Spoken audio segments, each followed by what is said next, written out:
আমি ভিক্ষা চাই এই সংসদের কাছে, যে রাস্তা দিয়ে 10 লক্ষ মানুষের যাতায়াত এবং যেটা 2টা উপজেলাকে ব্রাহ্মণপাড়া, বুড়িচং এবং দেবিদ্বারকে সংযুক্ত করেছে, যেখান থেকে চিটাগং থেকে যদি আপনি সিলেটে যেতে হয় অথবা সিলেট থেকে যদি চিটাগং এ আসতে হয়, একমাত্র রাস্তা যেটা মাত্র মাননীয় স্পিকার 18 ফিট, এই 18 ফিট রাস্তা দিয়ে প্রত্যেক দিন এটা মৃত্যুর মিছিলে সেটা পরিণত হয়েছে। আমার দেবিদ্বারে 3 জন তরতাজা মানুষ কিছুক্ষণ আগে মৃত্যুবরণ করেছে এবং তাদের এখন জানাজার প্রস্তুতি নিচ্ছে এবং এটি দেবিদ্বারের প্রতিনিয়ত ঘটনা। দেবিদ্বার বুড়িচং অংশটা প্রত্যেক দিন মৃত্যুর মিছিল। কেবল এই মাসটাই 23 জন মানুষ মৃত্যুবরণ করেছে এই সড়কে দুর্ঘটনায়। মাননীয় স্পিকার, আজকে দীর্ঘ 10-12 বছর এখানে কোনো ধরনের কাজ হচ্ছে না।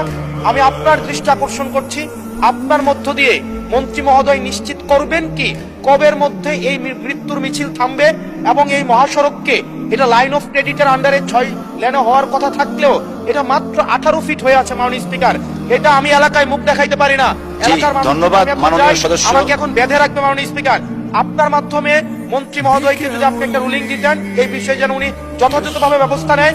আমি ভিক্ষা চাই এই সংসদের কাছে, এই রাস্তাটা 10 লক্ষ মানুষের প্রাণ বাঁচাবে। মাননীয় স্পিকার, আমি আপনাদের কাছে ভিক্ষা চাই এই রাস্তাটাকে প্রশস্তকরণের জন্য দ্রুত এটার আপনারা ব্যবস্থা নিন।